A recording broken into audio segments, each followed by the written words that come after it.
I'm Rosa Mendez, and I'm here at the #1 Long Island broadcast, Monty and Pharaoh. I had the best time ever! Hey, listen, Daddy, you're listening to the #1 broadcast, Monty and Pharaoh, Daddy, in Long Island. The best pro wrestling broadcast of all time, I think. Jimmy, I got to tell you, man, it feels good to be back on YouTube. It was quite disappointing what happened to us, but we bounced back fairly quickly. Well, what else would we do? We're almost at 5,000 subscribers. Well, speaking of that, man, we need more members. Okay. What do you think we need to do to get the people of those 5,000 subscribers to come on and join the team as a Monty and the Pharaoh member? Nudity is out of the question. Any other ideas?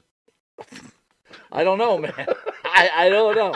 But what I do have a few ideas. Well, just like Prel, they should tell 2 friends, and they could tell 2 friends, and so on and so on. Hit the like, hit the subscribe. Check out all our content. But that's, you know what? That's why you're the star of the show, because guess what? Members get special content. Even we spoke about it. Pharaoh came to me one day and he goes, man, what's the deal? I can't even watch some of these videos because I'm not a member. And I said, there you go, Pharaoh. You got to be a member because this is what the members get. They get free content that none of the other fans that watch this show get. That's right. You get free autographs from some of these wonderful stars that come in, right? Nice. All you do is you go to the MNP webpage or, right, our own page, and shoot us an email and say, hey, man, I want a picture of Tommy Rich, I want a picture of whatever. And boy, that's on its way. We give them their choice. That's right. We rock. We do rock. And you need to rock too. Join. All right, welcome back to Long Island's #1 pro wrestling broadcast, Monty and the Pharaoh, only seen here out of Indie Music TV, straight out of Ronkonkoma, New York. By the way, Pharaoh, I grabbed like an old script I was working on, it says, the board, producer Jeff. Jeff? I just noticed it. Turned on the computer on the success. Hey, get your hands off the board. So, Cinco de Mayo, we're on the final leg. In between us is ESO from ESO Creative, one of our sponsors. It also has a show. The After Show every Thursday night at 10:30. So ESO is going to join us. We had so Marty was in the middle. Now you're in the middle. You are in some really I got some big shoes to fill You here. do have some big shoes. In a rarefied chair. But really big shoes to fill. We've got Manny Fernandez and Tommy Rich. Wow. And again, icons in this business. Before we get to it, though, Pharaoh. Yeah. A subway killing by a former Marine divides New York City. What? The caught-on-video chokehold death of a homeless, mentally ill Michael Jackson impersonator by a former U.S. Marine aboard a Manhattan subway train was ruled a homicide Wednesday as angered protests erupt over the killing. You got the video? I don't have the video. I mean, I picture's really, up there, though. I gotta be responsible. I can't rant and rave until I see this video. I don't know why a chokehold was applied. I don't know what's wrong with her. I don't know why this happened. Anything on your end, Michael? Because normally I would probably go to town, but I haven't seen this video. I will not be an irresponsible jackass. I gotta see it. We were talking about this on Thursday, right? When men used to fight, right? You fought. Right. You beat someone up. Yeah, it was over. You won. You walked away. You dealt with it. But it seems like you have to, it's a fight to the death now. So it's like, you got the guy in a chokehold. Maybe you should let him go at some point. You might want to. You might just go, okay, I got him. I'm winning. You might want to realize that you might be cutting off his ear and the person may die. You might want to realize that. Okay, that's fair enough. So for the person who didn't let it go till the person was dead, if that's what happened, you're a douchebag. Next. Well, I don't want to say that either. If I don't know everything behind it, all I'm saying is let it go. It's a key word. You got to know when you're fucking choking someone out. You got to know. I mean, even I know. Not that I've done it, but you got to know.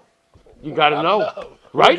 We're in a day and age where a punch in the face doesn't do anything. I'm a veteran, so I can't. Depends on who's punching, but go ahead. Yeah, well, back in the day, what would happen? You'd have 2 guys go out. They'd go outside. They'd get have over a scuffle. it. Come back in, have a beer. Get over it. Right. I still see that sometimes at the bars. Sometimes. But a lot of the time, no. It's always like cops are involved. Oh, right. This one spit on me. Oh, they got a gun. Yeah. Well, the good thing about being on the Monty and Pharaoh show is I'm having a beer with y'all.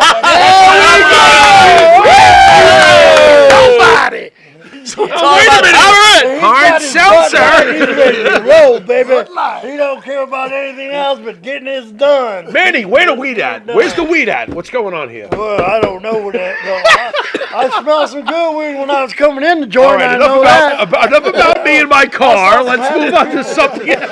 I saw a happy car. I thought it was floating out there. Yeah, Manny pulled right up. High instantly. It's like, what the fuck? I didn't even get out of the car yet. I want to thank the band that sings a theme song for Monty DeFaro and Jimmy Farrow. If you didn't know, that's Jimmy Farrow, along with our partner, Bart Griggs. Make up the band Wisteria Hall. Wisteria Hall sings such great songs as In My Dreams, This Life, Not Far Behind, Here Comes the Rain. Not good. You can find their music on the Wisteria Hall YouTube page. Find Download their music on You guys Spotify. promoting each other. I Download. thought you were supposed to promote me and Tommy. Come on now. That's coming, man. Come on, That's coming. man. Enough rubbing each coming, other's backs now. Get over here. You got to get the rubs. It's coming. Got to do a little rubbing before we do a little rolling. If you didn't know it, you are watching Long Island's #1 pro wrestler broadcast, Monty DeFaro. one. Catch us on the Monty DeFaro YouTube page and Monty DeFaro Facebook Live page.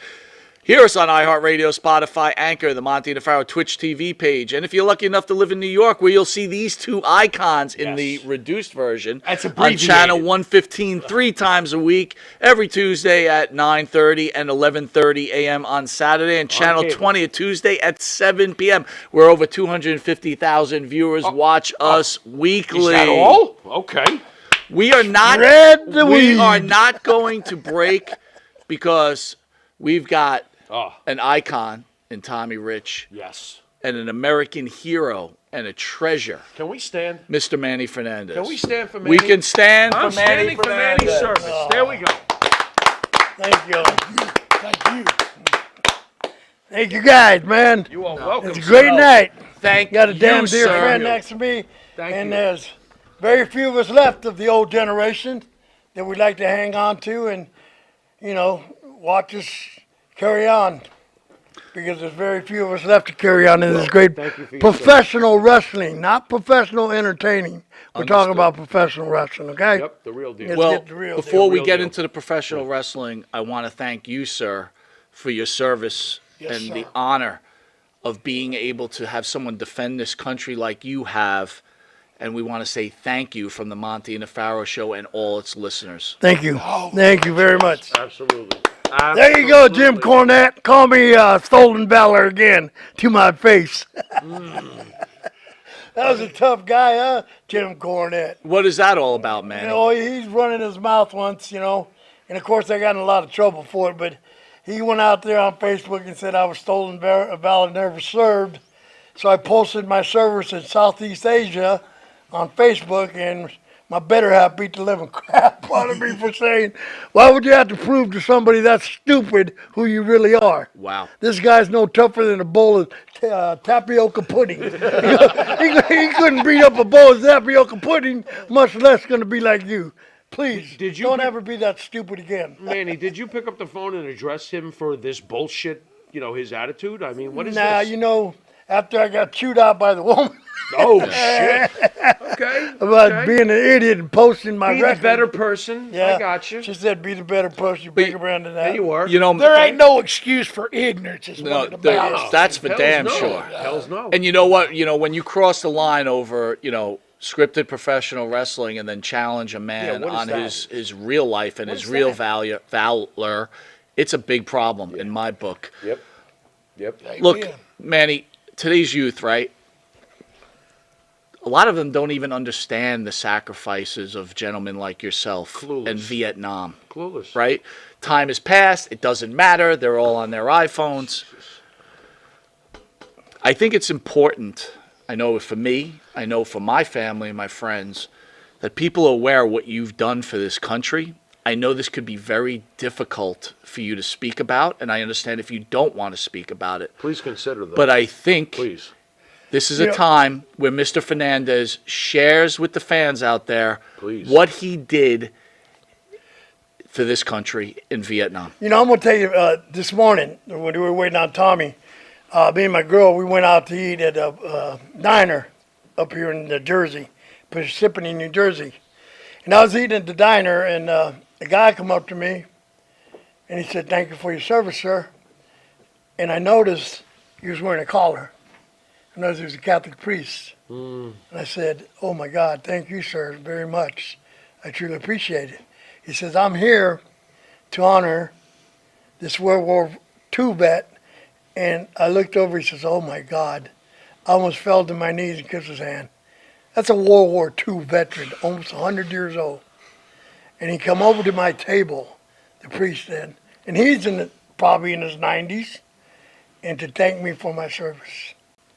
And I was like, geez, please, it's a God-given honor to honor this man. World War II vet still alive. You know, that's unbelievable. Their sacrifice and what they did to protect this nation during that period against Germany and Japan. That is the biggest honor in the world that ever was given probably to me today by that priest and that gentleman coming up to me. You know, but Manny, how hard is it for you to digest the injustice and disrespect towards the Vietnam vet? I have a shirt that got presented to me by a few people. It says, Vietnam vet, never again, never forgotten. And that means a lot. I won't wear it a lot of places because it affects it affects me differently. We're here with you, brother. Absolutely, man. God bless you, man. God bless you for sure. But it's to sit here with Manny. It's an honor. You know, the sacrifices they make.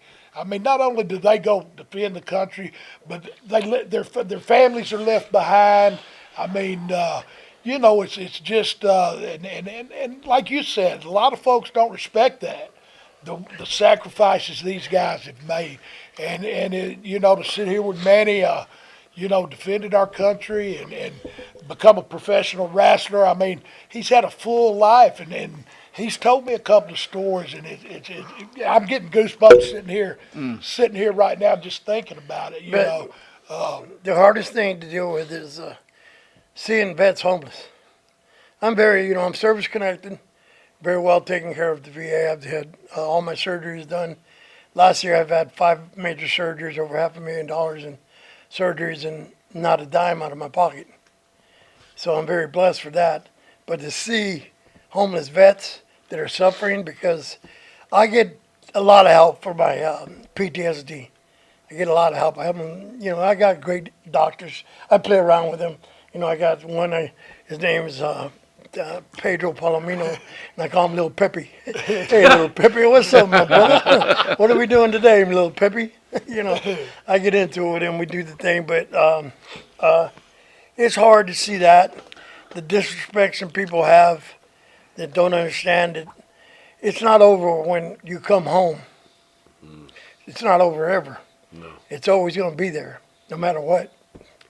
It'll always be there. And you're always going to have idiots, no matter what. We know that. We've been around them all our life in the business. You can't stop stupid.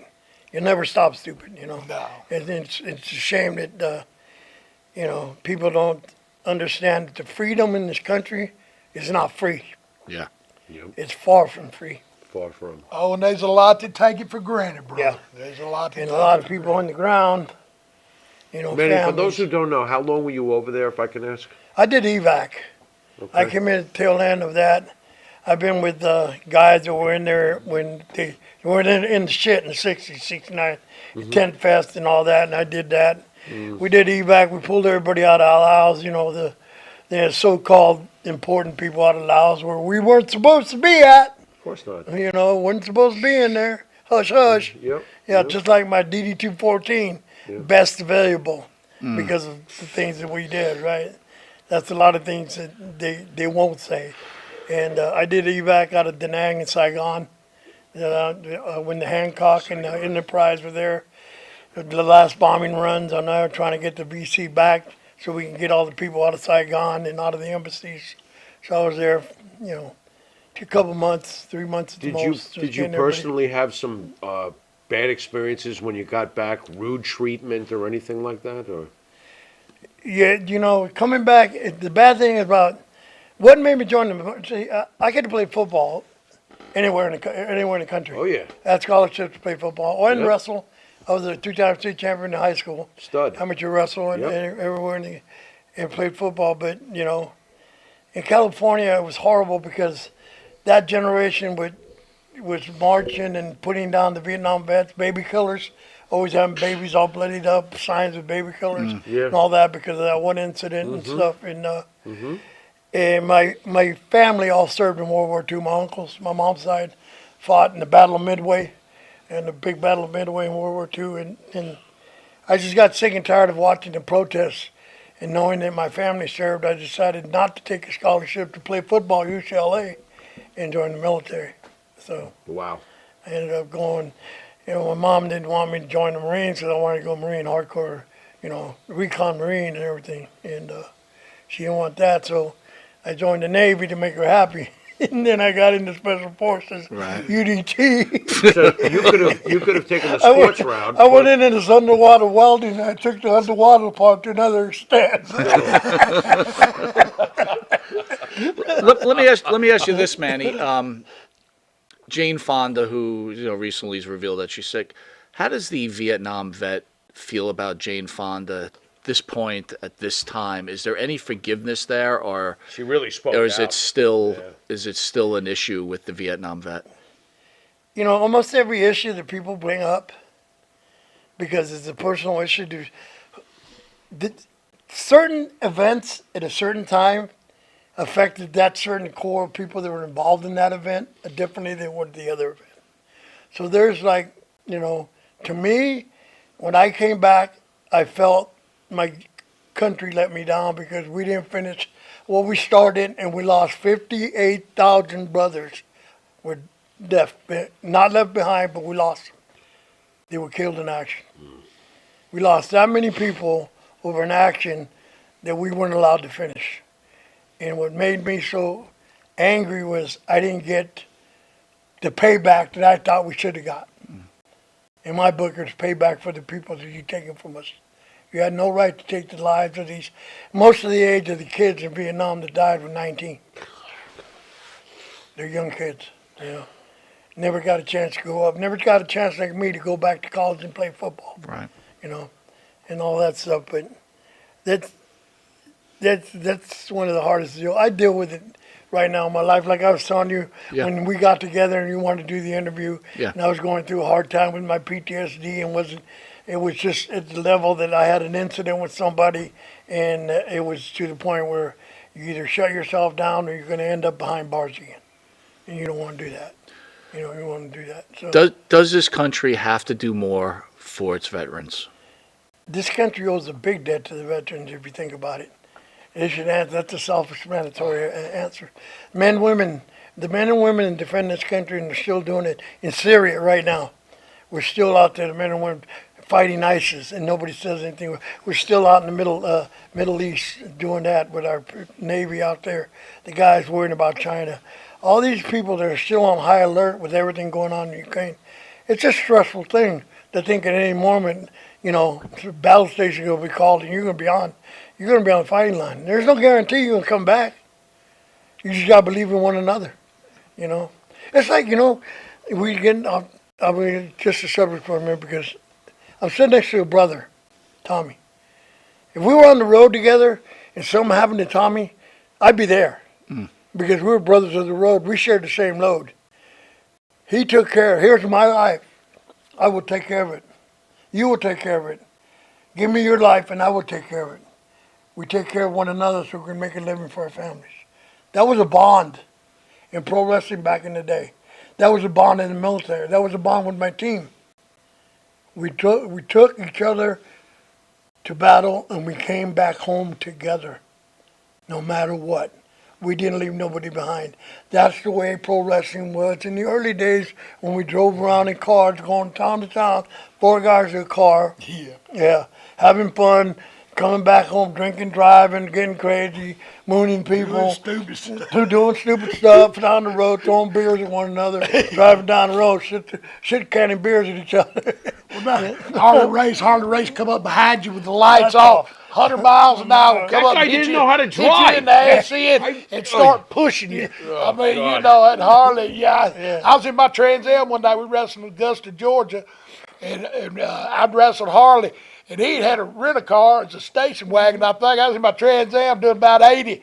All of a sudden, something's wrong with his car. And Harley done got up on my ass and was pushing me with his headlights out. You know, I mean, it was a brotherhood. You know, back in the day, you know, it wasn't. It wasn't, if I tell on this guy, I'm going to get a bigger push, because it didn't matter. We was all brothers, and I might have my shot, and then Manny'd have his shot. You know, he'd be here. There wasn't no Eagles. You know, yeah, it was business. It was business. We got paid by putting asses in the seats. And it was, one night I could be main event Harley race, the next night I'd be opening match. And who cares? We are so fortunate to have two wrestlers. I ask you guys both. We've heard a lot of Harley race today. Is Harley race the wrestler's wrestler? Yeah, there's so many of but we had so many of those guys. Yeah, Terry Funk. Yeah, the Funks. There was Dory Funk and Terry Funk night and day. I call him night and day because Dory was so scientific. He'd be in the short arm scissors for like 6 hours. One hole for 6 hours. You get up, get down. But it was never boring. The people bought it, right, Tommy? They get so excited every time he would move a muscle. Whoa! And it would be one stupid hole. Yeah. It's a rest hold. What's the problem? But that, you know. There you go. But that's, I mean, like Manny said, like me and Manny, he would be in Charlotte working that territory of Florida. I mean, he drew big money there, and I was in Georgia. We were drawing big money there. So it was a brotherhood then. You know, now I think it's more like they just out for each other. For themselves. Yeah, I mean, and I may be wrong. Maybe they are a brotherhood. But the stories I hear, you know, I don't know. I really doubt they're traveling the road with their rent-a-cars up and down the way you guys did. I really doubt that. So you guys had... Sometimes we travel in our own cars, you know. But the fun part about the old days is we would take turns. Who would drive that day? He'd drive his car. So we wouldn't put a lot of miles on our cars because we had 4 guys on 4 different cars, and one day it would be Tommy's turn to drive. The next day it would be my turn to drive. The next day it would be Stan's day to drive. The next day it would be Ole's day to drive. So we all had different cars at different times, and we had fun because if we had to, we'd pay each other 3 cents a mile, and he could make his gas money. We'd make his gas money. In other words, we took care of each other. There was no problems. There was never a problem with each other. There was no egos about this and that. I don't believe you could get 4 in a car today. No. You know, do the traveling. I mean, we was on the roads. Probably spent more time with each other than we did our wives or girlfriends, whatever. I mean, between the road and wrestling, I mean, but it was our life, man, you know, and if you had a good lady that stuck with you, you know, you was very blessed. Yeah. And you know, it was fun. It was fun. And, you know, it was the greatest thing, like, I was trained to do what I did by some of the greatest trainers in Cornwall, Ireland. They made sure I was ready to do my job. They prepared me to go do my job. And they prepared me to protect my brother doing his job. Same thing with us in pro wrestling. Before I got into the ring to wrestle anybody, I was prepared by Dory Funk, Terry Funk, Dick Murdoch, Blackjack Mulligan, Harley Race, Dusty Rhodes. I was prepared, like the same bloodline he got. They prepared you for battle, and they prepared you to wrestle. You didn't have to go there and guess what you were doing. You were told by the greatest. You shut your damn mouth and you listened, and you had the greatest matches ever. That's all you ever did. Shut your mouth and listen. The young guys. I mean, it's almost like dancing. You know, one leads and one follows. And we had some of the greatest leaders in the world. Oh, my God. You know, the Briscoes, I mean, Blackjack, King Kong, Moscow, Solie and Gene. You know, I love to hate Ole, but he was a hell of a worker. You and me too. I hated Ole. I couldn't stand that song, bitch. I love Gene Anderson, though. Oh, Gene was good. Good. He's a tougher from me. Oh, and Gene, bless his heart, he had a nerve bad. And he didn't remember he'd have to sling his arm. He'd sling his arm up on the wall to prop it up, you know. I mean, but that's what we did. And Gene, Gene had that twist. Gene Anderson was so damn tough. Oh, brother, when we used to do promos at Woodlawn for Mid Atlantic, stuff like that, and I'd get all mad at Ric Flair, start cussing Ric Flair. Gene Anderson would grab me by the thumb, he'd pull that thumb out. Oh, Gene, please.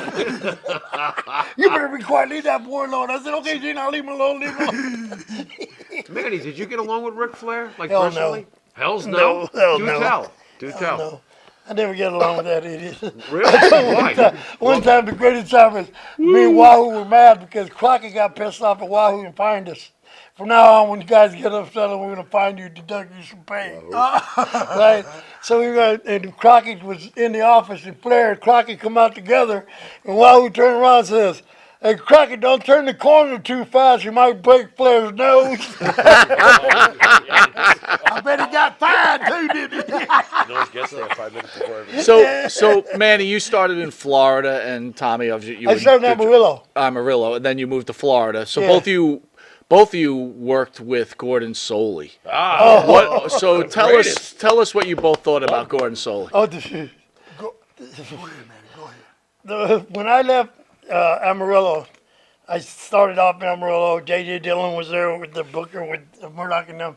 And Terry and them said, "The kid's good enough. Let's send him to Eddie Graham." And if you knew any stories about Eddie Graham was the man. You got sent to Eddie Graham, you better show your wares. And you better be tough, because Eddie Graham was one tough old promoter and tough in the ring. And he wanted, if you got recommended by somebody, you better show what you had, and you better be good at it. So they sent me to Florida. I go to Florida, and I showed up at the office like they told me with my bag in my hand. You don't go nowhere without that bag, boy. So bag in the office, I opened the door, and there's a guy about 90 years old Charlie Lay. Remember Charlie Lay? Yes, I did. Charlie Lay wrestled in the 30s and 20s and 30s, something like that. I said, "I'm here to report. My name's Manny Fernandez." He goes, "Oh, yeah. Been waiting on you. Go through this curtain here and out here. Go in that studio out there." I go out there in that studio, and there's a guy sitting on the desk like you guys are doing. And I walked up, and I introduced myself, because that's what I was taught you do. You go up and introduce you. My name is, always introduce yourself to everyone.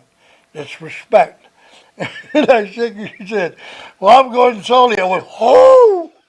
8 o'clock in the morning, it's 100 proof, bro. It was 100 proof." I was like, "Whoa!" I'll tell you, he asked me to take him to the airport one time, and was he crocked all the time? Hell pretty yeah. much. Was he? Me and him puffed peace pipe on the way there. Gordon Solie smoked weed? Gordon Solie smoked weed! Wait a minute! Are you serious? Yeah. I'm tuning in my 14-year-old virgin ass, and he's high? Yeah. Wow, Gordon rocks. No, great. Gordon, I'm gonna tell you, Gordon was rock. Oh, he's Gordon, I great. mean, and like Florida, I mean, Gordon was the mouthpiece for Florida, And Georgia, Absolutely. and Absolutely. he could, and he just his style. I mean, there's been great commentators. Don't get me wrong, but Not to me, Gordon. Gordon, Oh, there's he's no the- Gordon. he's Just the like best. I like Lance Russell out of Memphis. was but good. he's Damn like good. country, where Gordon was like, just Yeah. he'd say He was a rock stuff. star. He'd say stuff, and I think, is that even a real word? No. Yo, Gordon to me, he says, "Well, come over, kid. Sit next to me." So I sit next to him. He says, "You're going to have to go in there and get dressed." I go, get dressed? He says, "Yeah, they want you to get suited up, kid." So I said, "Well, okay." I went in the little dressing room, the TV dressing room. I got all dressed, came back out, sat next to Gordon. He goes, "You're going to be all right, kid. Don't worry about nothing." So I'm looking at him going like, what the hell are you going to do here? What the hell are you going to do here? And they came down the stairs. I see this big fat guy in blonde hair with Dusty Rhodes. And the guy behind him was Eddie Graham. And he comes down, and I look over at Gordon. He's got this big shit-eating grin from ear to ear, and he's laughing like crazy. And then here come Jack and Jerry Briscoe down the stairs. Briscoes, that's a yeah. Oh, damn. You know, Jack was 2-time national collegiate Yeah, champion. sure. Oh, yeah. Jerry was one time. Oh, yeah. Yep. And they said, "You got your gear?" I said, "Yeah." And Jack and Jerry got in the ring. I said, "Oh, shit. I know what's going to happen now." And I turned around, and that Gordon never stopped laughing. That's how I got along. He was so great with me. And then I got through getting stressed. Twist you into I popped bookends. back a little bit. Yeah, but Briscoe, both of them. I mean, Jerry was tough too. I mean, Jerry- I can't imagine. Jack. But, oh yeah, Jack. Oh yeah. Jack was so good, I called him Choke. Everything I tried, he just shoot. Next thing I do, I was on my back. Shoot, he's on my back. I said, "God damn." Jerry got mad at me because I took him down. He wanted to do fights, and we jumped up, and I put my fist up, and I went to hit him, and Dusty yelled, "Hey!" And so I stopped, right? And I told Jerry, I said, dude, you want to go with these? I'll go with it. You're going to lose. And then Dusty said, Eddie Graham and Gordon goes, I think the kid's all right. He's gonna make it. He's going to make it. So you guys mentioned Dusty Rhodes, right? So Cody Rhodes is kind of the big thing that's going on right now. Yep. We've had so many greats like yourselves in here, and there's such a split decision on Dusty Rhodes. What was your opinion on Dusty Rhodes? Was he about himself all the time, or was he? What are your guys' thoughts? Is he great? Dusty think was he's great, great. but Dusty was about Dusty, but if he seen you could draw money, he put you with he him. was smart. Yeah, he put you with him. Did Dusty put money in your pockets?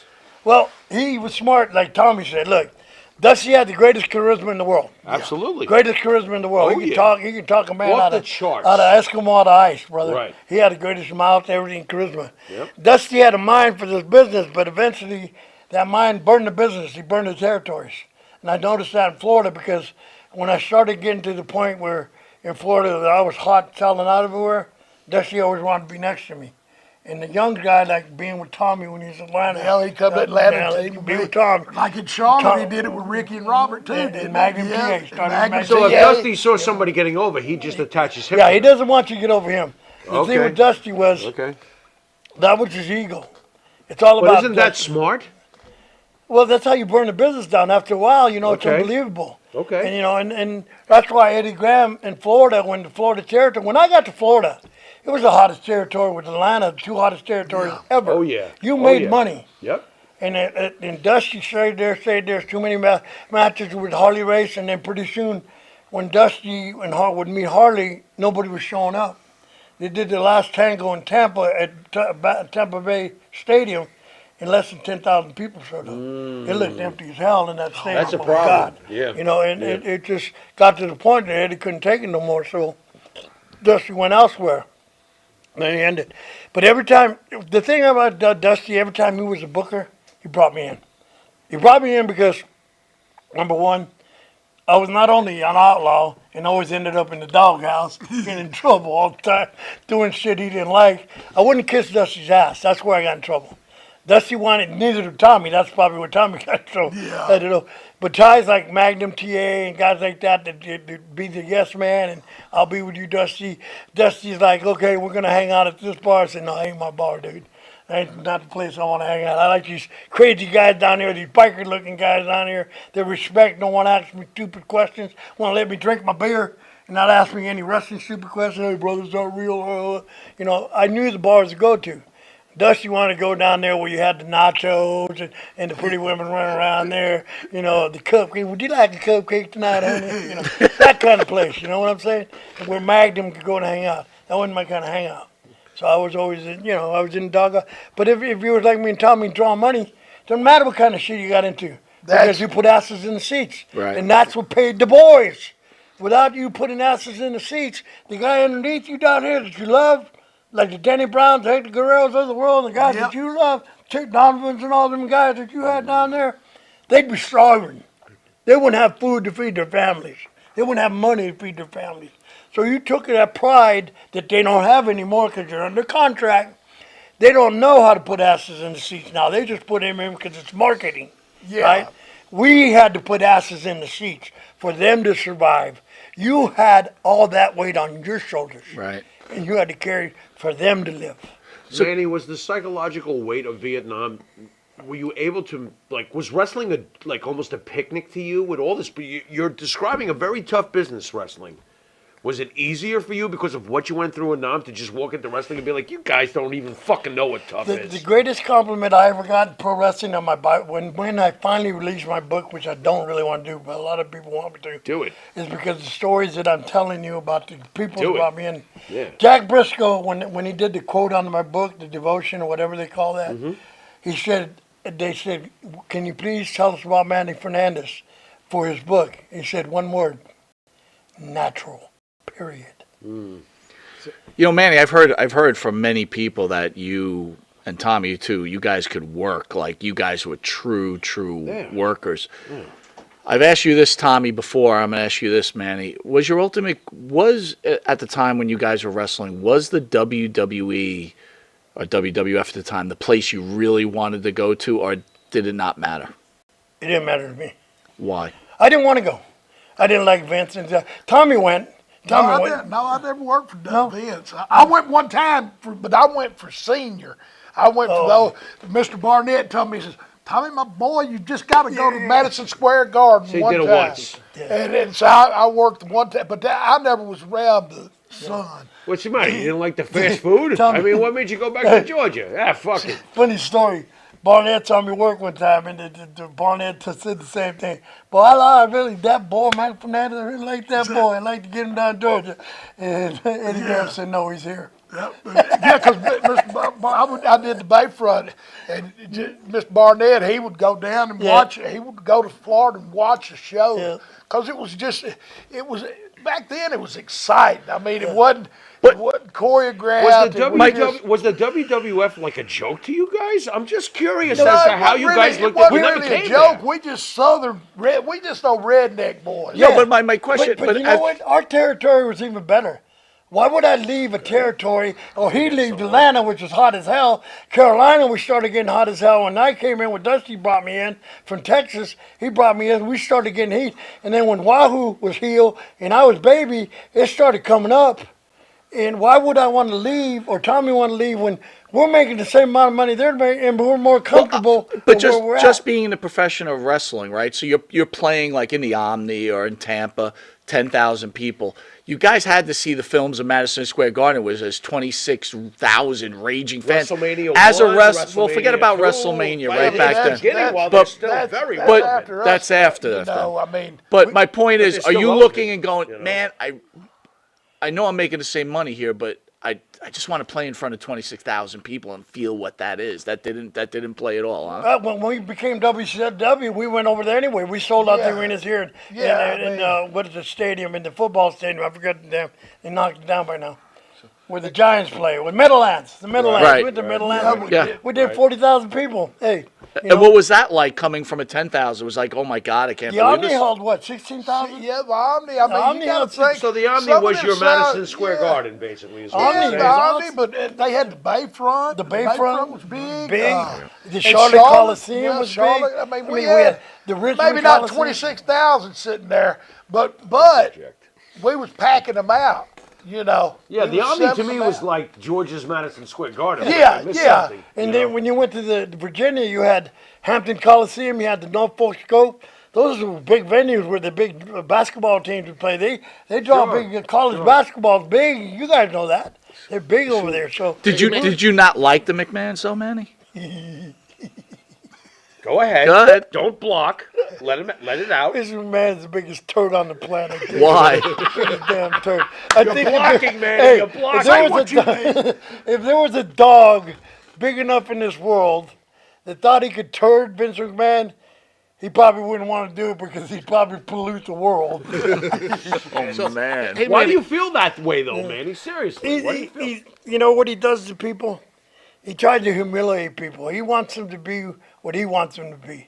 If I'm gonna be the Raging Bull, we're gonna put horns on my head. Oh, no. You ain't that kind of man. Jeez. I'm not that desperate of a man. They ever contact you? Yeah. What happened? You got to remember, me and Rick Rude were the hottest tag team around. Yeah. Me and Rick Rude were the hottest tag team at one time. Right. Because we had battles with Rock and Roll Express. Okay. Yeah. And Ricky and Okay. Robert were dynamite, weren't they, Tom? Yes, sir. Another Yeah. team that never Dynamite saw the and a little WWE. package, Okay, brother. Okay. And you got the honor to work those two. You took care of them like they were cuddly little babies. Does Pat Patterson call Manny Fernandez? Who called you? Did WWE call you? I mean, So they contacted us, and me and Rude had a conversation, and I was just, New York Vince McMahon just rubbed me wrong, something about that. Okay. I didn't like the way he treated people and try to make them, in his image.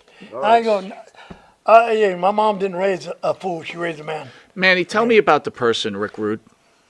Oh. To me, it was the most beautiful person I met in a long time in the business. And I've met a lot of great people in this business. Ran around the roads with traveled up and down the roads. It's beautiful. Tommy seems to agree. Yeah. Yeah. Yeah. And I was in Atlanta with him some, and Rick was really good people. Yeah. Dusty, here's Dusty's mind, right? Rick Rude was in Memphis working with Lawler, and Lawler, Rick was stiff. He was still breaking in. He was still kind of green. He was stiff as hell, boy. I never get doing clotheslines. I blinched. I said, "Oh my God!" Right. So Dusty thought I was in Dusty's doghouse. I had got in trouble. Me and Dusty just broke up from the World Tag Team title deal, and I was out there fighting in bars, getting in trouble and stuff. I guess Doug Dillinger was our cop. They worked for Dillinger. Yeah. He was a Dillinger. sergeant. Oh He my was a God. cop that Crockett used because he worked for Charlotte PD, and he'd always have to come get me out of jail. So I was always getting in trouble, and he'd come save me, right? But I'd have to go in the office and Dusty yell at me or whatever, and I'm like, yeah, okay, whatever, dude. I'm still gonna live my life. So I was in Dusty's doghouse, and Rick Rude came in from Memphis, and they didn't really know what to do with him. They didn't know what to do with me either, because I was in the doghouse. So Dusty came up with the idea, well, put those two together, they probably won't work out. At least we'll have someone there. Biggest mistake they ever made. That team clicked so good. And Rude, and I told him one time, we sat down, I said, how they're doing this, right? They don't think it can work. They've seen you and they see how stiff you are when you jerk guys down the mat. They don't think it can work yet. They still think you're green. So they think that I'm going to teach you how to work. I said, if you want to listen to me, you listen to me. If you don't, you don't. That's up to you. He listened to every word I said. Every word I said. There you go. Every word I said. And we worked so good. One night we was in Philadelphia. We had rock and roll on Broadway, 1 hour Broadway for the World Tag Team titles. Me and Ricky Morton went 47 minutes. Him and Robert went about 5 minutes each. And we're in the ring. I got back. I was so damn tired, boy. I got back and dressed there. I said, Rick, brother. And Ricky Morton was complaining too. He goes, damn, boy, we worked this whole match. I go, Rick, brother, you got to help me out here. You got to try to stay in a little bit longer. He said, oh. Wait a minute, remember what Dusty said? You're the worker, I'm the gimmick. Oh, man. That's good. You spent 47 minutes carrying the gimmick? What the fuck? So Manny, you mentioned another legend you worked with a bunch of times, and we had a little bit of discussion earlier about it, and that was Wahoo McDaniel. Can you elaborate a little bit on your relationship with him and some of those matches? Did you work Wahoo? Oh, Wahoo. Did he beat the hell out of you like he did me? I always got to team up with him. Me and him were baby faces. Tell me the story. Hey, well, the first time we worked each other, I respected Wahoo because he was a crazy ass Indian. He'd get on that firewire, he'd fight King Kong and break him down. He's a pretty big dude, too, right? Yeah, Let's get that out of the way. Wahoo's a Wahoo's big tough, dude. yeah. Oh, God, yeah. And a Jet. A former New York Jet, might I add. And Yeah. we had he was heel, I was babyface, so we had some great matches. And he was his chops were ferocious. What's the My kill God, it was like a razor cutting your What's the kill chest. you? Boom. So my forearms was back. So we got used to just beating the living crap out of each other. And the people bought those hardcore matches. And we loved it because he didn't complain. And they wasn't really hardcore matches. That's just the way they work. I mean, it ain't no barbed wire. These two guys out there just chopping, and you see blood come up or big well, not no, I mean, they were, No Orange Cassidys. No little Orange Cassidys. Yeah, no hands in the pockets, no 140-pound tennis instructors. So- Okay. See, I broke Wahoo's nose twice with the flying burrito. I overjudged it and got him in the nose twice. He broke my nose 4 times with the dropping the tomahawk, and it was just paybacks. You see, that's the kind of ways in the old days. It was, okay, you tatered me, well, here's one back. So there was nothing said about it. It's, oh, shit, you broke my nose. That's about it. Yeah. What were you going to do about it, right? What the hell? But no, Wahoo was one of the greatest wrestlers to me that probably ever laced him up to. Yeah. One of the most toughest individuals. I'll never forget the time that he shot Dick Slater through the leg. Oh, I was there. Were you there? I was Dick there. Slater Telling was me a the story, badass. Johnny. Yeah. Oh, my God. Love Dick Slater. We had the Love bar, Dick Slater. yeah. That Dick Slater was a tough son of a Oh, bitch. Diggy, God. yeah, Diggy was bad, man, too. Bad But man. We was there, and this guy come out, and Wahoo, he had a big axe handle or something, and Wahoo had him up against the bar, outside of the bar, anyway, the guy, about the time Dickie come out, Wahoo went to hit him with the gun, the butt hit or something. The gun went off, shot Dickie in the leg here, and it come out here. And anyway, Wahoo thought he was going to jail. Of course, Dickie didn't press charges. If it had been somebody else, Well, they'd have pressed charges. Today would have had a cell phone recording and everything. Forget it. But they still, they were still friends. It wasn't like you shot me. Shit happens. Yeah, right? That's what it was. I heard he said, I think you shot me. I think, no, you did shoot me. You did. All right, let's go to the diner. Let me just tape this thing up. Yeah. Right. There you So, go. yeah, he was, Wahoo was a great man, and Now Wahoo, if he didn't like you, oh, damn. but if Wahoo liked you, and I love Wahoo, but he piss you off every now and then. Oh, yeah, hell yeah. Hell yeah, he pissed you off. Can I ask two NWA absolute legends? Yeah. What's your opinion on Hulk Hogan? Try to be nice for us. I love Hulk Hogan, but you know what? He drawed What's a your lot of opinion? money. He drawed a lot of money. I was in Georgia when he was wrestling at Sterling Golden. Okay. Before he went to, I think he left Georgia and went to AWA and worked up there. And then Rocky and then III, Vince, the rest and is then history, Vince right? seen him, and Right. hey, and he was off to the races. Did you guys resent Hogan, or do you admire at least that he took wrestling to another level? Or He put asses To in each the his own. seat. Yeah, it's like I told you. He worked in Atlanta and got over and drew money. I worked Florida, got over and drew he money. got over wherever he We went. got over in our territory. We're in our Right. own territory. He's over in New York. That doesn't mean that he's going Right. to come. If he had to draw money and put asses in the seat, he might have not done it in Atlanta. He might have not done it in Florida where he started. Right. It's Terry Bollea and didn't do worth the shit. Yeah.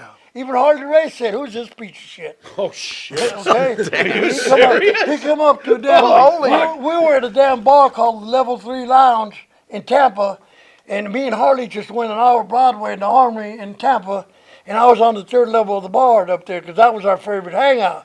And Harley was downstairs in the lower bar drinking his beer. And damn Terry Bollea was playing music up there on the stage back there. Terry very Bollea beginnings. playing his music. very And he come beginnings. up there and was bugging Harley, and Harley told him, "If you don't get away from me, I'm going to knock you into next week." Jesus. Interesting. What was a payday from the Omni? Oh, Oh, yeah. what'd you get? If we can ask, It, because we do. depends on who you had. Yeah, the main event, if you sold out, you make $2,000 to $3,000. Manny, same thing. If I had Harley the last time I had Harley at the Bayfront, it was sold out, and that was the night I knocked myself out. I did the flying burrito. I went completely over Harley's race, Flying burrito. spiked myself on the concrete outside. I was in a coma for 2 days in the hospital. Good God. Yeah, and Harley, listen to this. This is how good Harley Race was. That match was supposed to go an hour Broadway. Wasn't going to be anything else. How far into Harley- the match was the? We were 20 minutes into the match. Okay. Harley went outside, pretending he was beating me up, put me back in the ring, picked me up like I was trying to fight back, and then he started waylaying on me, and then everybody saw that I was out, and Jack Briscoe hit the ring. Former world champion Jack Briscoe, and the people went crazy. But Harley carried on with that match with his dead body. Yeah. Wow. But that's Talk about on the fly. Yeah. But I seen Harley one night. Harley was always a heel, like when he come to Georgia. But one night he was supposed to wrestle a babyface. I don't even remember who it was, but he was the heel, and the babyface wasn't there or something. And Harley went out there on the mic, and in a minute and a half, then people was eating out of his head. He ended up wrestling one of the heels, and just that quick, just the psychology. The psychology, and he was a ring general. You know what's funny coming from with WWE guys, right? That's just what we were we until grew up in New cable, York. right? Yeah. You don't really know what Harley Race was really all about until we speak to guys like you, right? Because you just never saw him. And you kind of did. We saw King Harley Race, right? The 48-year-old I did see Harley Race Harley fight Bob Race. Backlund when he was NWA champion in the early '80s. That was The awesome. greatest thing I learned from Harley one time was the first time I wrestled him, I was so damn nervous. This was Really? the first time I wrestled for the world title. And I wasn't 9 months in the business, bro. And that doesn't happen in our profession. Wrestling for the In world title that 9 era. months in. In that era. And all because of Terry Shit. Funk. That's why I love him so much. All because of Terry Funk. I got that shot at Harley. I was so damn nervous that night when they came over, and it was Jack Briscoe and Dusty Rhodes and Eddie Graham came over to the dressing room. How you feel, kid? I I said, I don't know. I don't know. She said, oh, you'll be all right, kid. You're going out tonight. I went, what? What am I Did it doing? occur to you what kind of, approval you were being given? Yeah, but that's why I was choking up. Yeah. So you're I went nervous out as there, shit, but you realized it, though. I was so nervous Oh, my with God. Harley Oy. that he could tell right off the back when I was jittering and all this stuff. And he says, front face like me, kid. And I front face like him real hard. Got him in there real kid. He says, I'm going to tell you something. They're the puppets. I am the puppet master. I pull the strings, so shut up and relax. Wow. And I've always remembered Talk that. about driving the bus. Yeah. I Wow. always remember So, that. so Manny, we're coming to a close. I know your wife wants to go home. She's No, exhausted at this point, right? You're in Puerto Rico. The story goes around that you kind of gave the invader like this jump on the midsection. He was throwing up blood and everything else. Was that a work or was that payback for the That's payback. for murder of Bruiser Brody? Good for It's you. payback. Good for you. Tell the story. Good for you. And, I'll tell that story too. I mean, it's just, like we said earlier, you guys asked me about Brody earlier. Yeah. I was Brody's little brother. When I was in San Antonio, after I left Florida, I went to San Antonio for Joe Blanchard. Joe Blanchard, yeah. Solie's dad. And he brought me in there because I was hot, and they wanted a hot Hispanic in San Antonio to get over. And, Eddie says, Eddie Graham says, we got a good spot for you. They'll take care of you and we'll bring you back. Because they let you go after a while. and then they but bring that you was back. good business because Good it kept you fresh, Kept you fresh, you yeah. know. Go back. So San Antonio and Brody would come in and Brody was the kind of guy that you had to be at the gym at 6 in the morning, and if he loved you, he was pounding on your door at 6 in the morning going, get up, kid, we're going to the gym. Whether you liked it or not, there was no saying You weren't no. going to say no to him, no damn well. damn way. So, Or I wouldn't anyway. Me neither, bro. Me neither. Back then, Brody was big. Oh, God. So, we became very close. He took good care of me in the ring when we tagged up, me, him, and Stan in 6-man. Me, him, and Bobby Duncan in 6-man. They always took, the story that came from West Texas State was that little kid, because everybody at West Texas State, even Tito was 6'3", 6'4". Everybody was over boys. 6 foot, 6'4", Big boys. 6'5". They're all big. I was only 6 foot. So everybody's, you take care of the little kid. Everybody takes, he's a tough little son of a bitch, you take care of him. So that just carried on with Stan Hansen and Brody and Bobby Duncan and Tito. All the guys that came out of West State, Terry, Dory. There was a Murdoch, bunch of good ones come good- out of there, yeah. And except for Tully, he got me stabbed, almost got me killed. Manny, how were you able to hold back when you were giving the receipt to said invader? I knew I was getting out of there.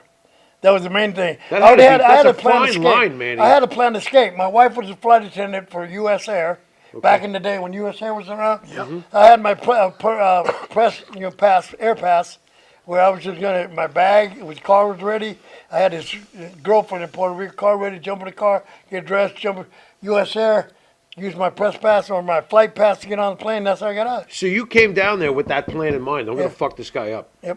Okay. Wow. All right, guys. So you go into Wrestling 80s Con, right? You got these Wrestling fans that 80 love time you tomorrow, guys. 12 to 3, baby. Please tell the fans where they could find you, where they could see you, what time. Where you going to be at? Okay. Where are we gonna be at? Come on, man. We're here. We're there. Don't ask no hard question where we're going to That be was a tomorrow. hard question. Yeah. We're gonna be with Darren. Where the hell you going to be Darren. tomorrow? Darren. All right, so let me help out. Wrestling 80s Con in Jersey. There you go. Where they There you have go. all the great wrestlers from It's the gonna be a 80s. big day, yeah. None better than the two gentlemen sitting on And this don't couch. worry, they'll find it, folks. Without a Yeah, doubt. oh, yeah. Tommy Rich. By the way, Tommy, I have to tell you something. I didn't get a chance to talk to you today, but Farrow's a huge sports fan. Huge sports fan, right? Oh, Jets, no. What are you Nets, doing? Knicks, Rangers. Where are you going with But this? where Farrow seems to always think you that say he has Devils? this, I hate the he has Devils. he has this power to help them I win don't a have championship. any power. He's framing So me. he's Don't been- listen to this. Lately, It's a work. he's become a jinx. But one thing I I am did not a find out, I jinx, was you looking through the bastard. annals of a wrestling magazine, Yeah. and Make this good, Mike. there was a young man by the name of Tommy Rich who wins the NWA title. Okay. And then there's a quote by a young Jimmy Farrow. I found it out of the blue. Such a liar. It said, "This wrestler will be NWA champion for the next 10 years." I didn't say that. And what happens? 5 days later, What a you bullshit lose the artist. NWA For the title. life. You Hey, see at what? least he was NWA champion. This is unbelievable. What is this? I didn't say that. So, Tommy, I have to apologize for the show that Jimmy Farrow Yeah, ruined your run at the NWA it's title. just lies. I didn't You have that kind turned on me, of, I brother. didn't have that kind of power. Listen, we'll make up for it. Hey, at least he won the NWA. Yeah, I got the belt around him. What's the big That's deal? right. That's true. You know, it is what With it that, is. we want to thank you guys, and Wow, if I've we been framed. may one more time stand up and say thank you, Manny Absolutely. Fernandez. Absolutely. Thank you. Outstanding, you guys. Oh, yeah, thank you, man. I'm getting up to. There we go. With that, Jimmy, send us out, buddy. You've been watching Monty and the Pharaoh on behalf of NWA legends Manny Fernandez, Tommy Rich, Thank you. our Thank buddy you, guys. from the after show, Oh, you guys are awesome, man. ESO, Mr. sorry I Monty, missed that interview. and the Pharaoh. Later. We missed that interview. We could do it again. Yeah, we will. Can we get a quick picture? Later. Guys?